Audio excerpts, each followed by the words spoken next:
In court again is the case of the Connecticut stepmom accused of holding her stepson captive inside their home for 20 years. Police say the man was freed after he started a fire in the house, so first responders would come and save him.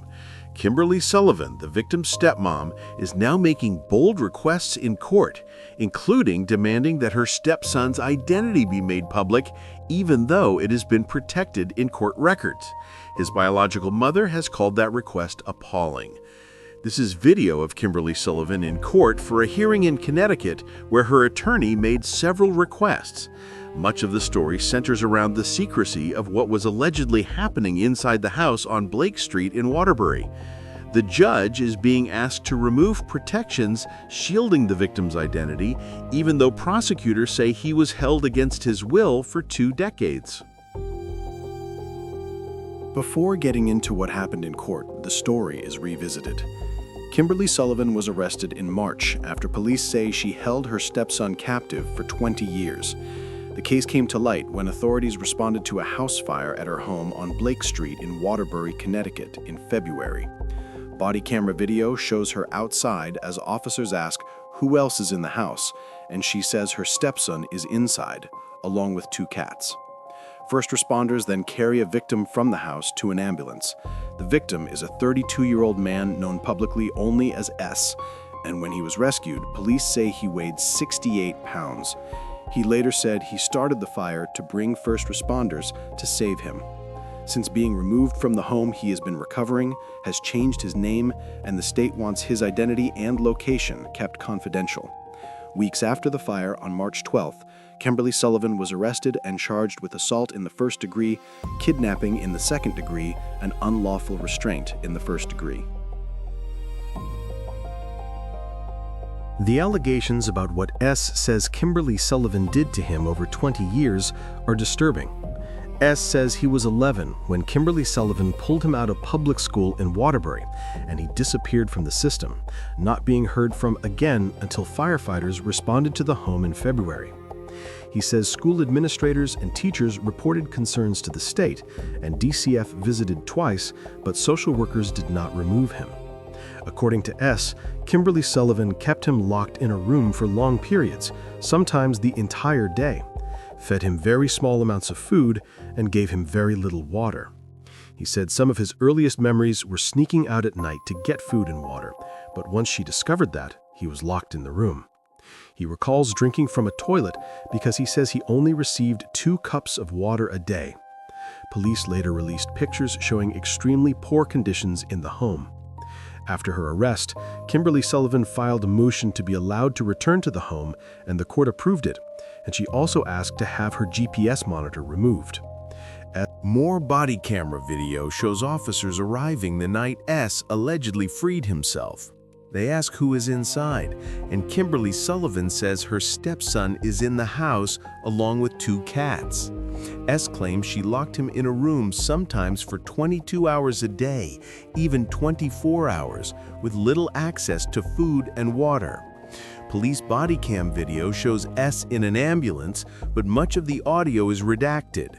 When the audio returns, officers react with shock after hearing him say he had not showered in over a year. S then reportedly began telling police what he says happened to him in that house at the hands of Kimberly Sullivan. She denies the allegation. Going back to the night of the fire, a detective located Kimberly Sullivan in a parking lot a few blocks from the home. About an hour had passed since police first spoke with S, and officers already seemed suspicious.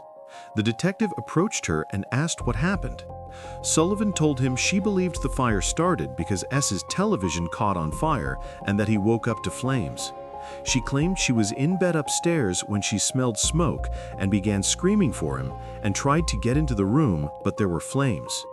She said S came out of the room after waking up and that she encouraged him to come through the flames. She denied that the door was locked and told the detective it was normally open and that he had free access to leave the room whenever he wanted. The detective then asked if S had any mental challenges.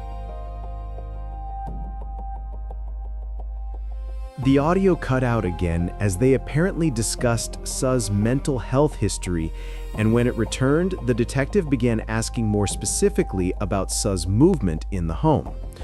Court records say Sullivan told the detective that Suh had a lot of problems but was never diagnosed because his biological father, who died in early 2024, did not believe in doctors. She claimed she once took Suh to a psychiatrist, but no records have been released to verify that. The detective repeated the timeline, asking if she smelled smoke, got out of bed, and went to his room. She said she screamed for him and thought he had been sleeping and did not realize the fire was happening until it was too late. She said she told him to come out through the flames and that they both went downstairs, and she tried to call emergency services but was shaking. She said she was going to the hospital to check on her other daughter and confirmed who was with her. The detective allowed her to go but told her he may need to speak with her later, and she agreed. After that conversation, it is unclear whether Sullivan verbally agreed to speak again or simply nodded, but the arrest affidavit says that when detectives later tried contacting her, she stated she had spoken with a lawyer and would no longer cooperate. Despite the shocking allegations, her defense has been aggressive and public. Her attorney has strongly criticized the alleged victim S and firmly defended Kimberly Sullivan. He has argued that these are just one person's allegations and that in his experience, such claims often fall apart under scrutiny. He said details will come out at trial through cross-examination and expert testimony, and that Sullivan denies the accusations. He urged the public to critically examine the claims and said simply saying someone was locked in a room is not enough without more proof. A news report says a judge made that ruling, and now trial attorney and family law attorney Randy Kessler is weighing in. He says he hopes no potential jurors are watching because the defense attorney in this case is coming out very aggressively and publicly attacking someone who appears to be a victim. He notes that strategy is clearly to go on the offensive. The discussion turns to whether the public should know the victim's identity.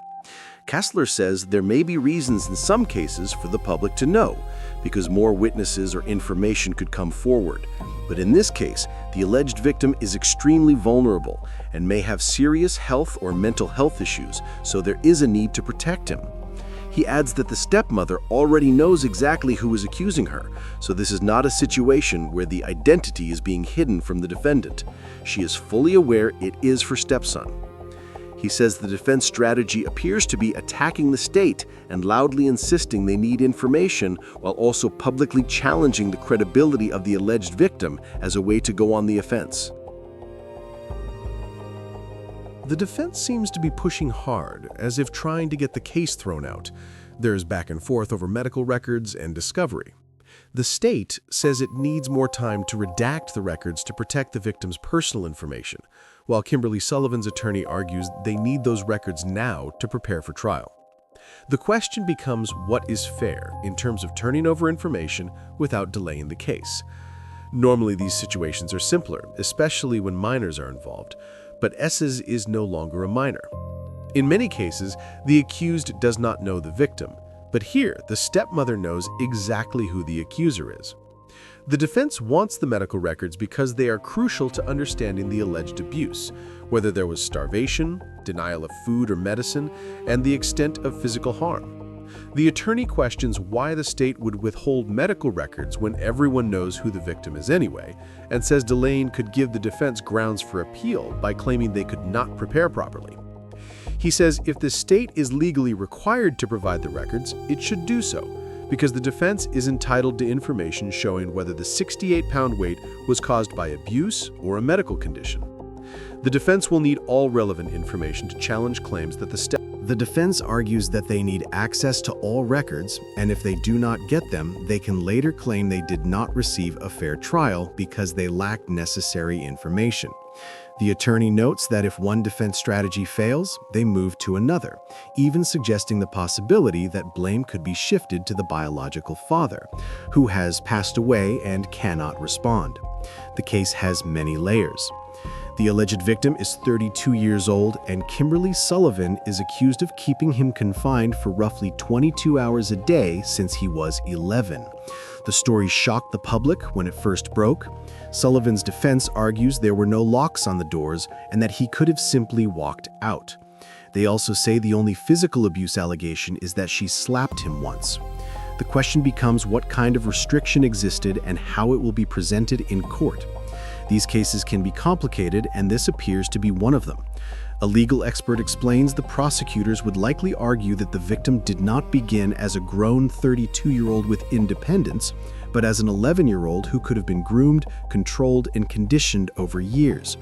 Victims in such situations can become fearful, trapped psychologically, and unable to leave even without physical barriers.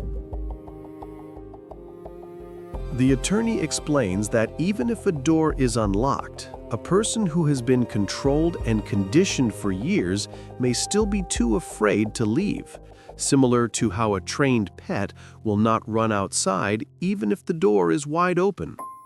He says arguing that the door was not locked is not enough to defeat the charges, especially when a 32-year-old man weighed only 68 pounds and did not receive medical care. That alone, he notes, can be a crime. There were no cameras in the home to show his daily life, so much of the evidence centers on his condition and what he told police. The victim said he kept track of time by listening to Yukon basketball and NASCAR because he could not go outside, and prosecutors will likely rely on statements like that. The anchor notes this will likely be an emotional case and that cross-examination of the victim may be intense. The attorney says the defense appears prepared to aggressively challenge him, but warns that attacking a vulnerable victim could backfire badly with a jury. The attorney suggests the defense may also be trying to pressure the state by showing how painful it would be for the victim to testify, hoping prosecutors might offer a lighter plea deal to avoid putting him through that trauma. Cross-examining a victim this sympathetic is complicated and risky. If he crumbles on the stand, it still likely will not help the defense, because the jury will empathize with him. The host asks whether the victim will have to testify given the alleged trauma he endured and the severe physical and mental toll. The attorney says he believes yes, because legally the strongest case includes the direct testimony of the victim, rather than relying only on circumstantial evidence or experts. He also says confronting an abuser can sometimes be part of long-term healing for a victim, though he notes psychologists should be part of that decision. He believes the prosecution will likely need him to testify because otherwise the defense will argue the state avoided calling him out of fear his testimony would not support their case. There is no right against self-incrimination for a victim, so the defense could use his absence against the prosecution. He concludes the victim likely must testify and preparation will be crucial because the cross-examination will be intense.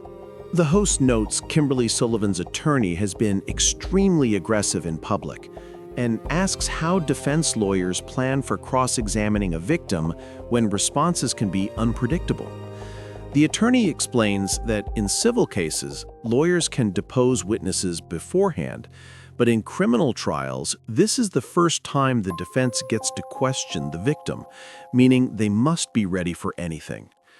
It is difficult to rehearse for cross-examining someone who has endured severe trauma, but if resources allow, the defense will likely consult psychologists to prepare for how the victim may behave and how to question him without appearing cruel.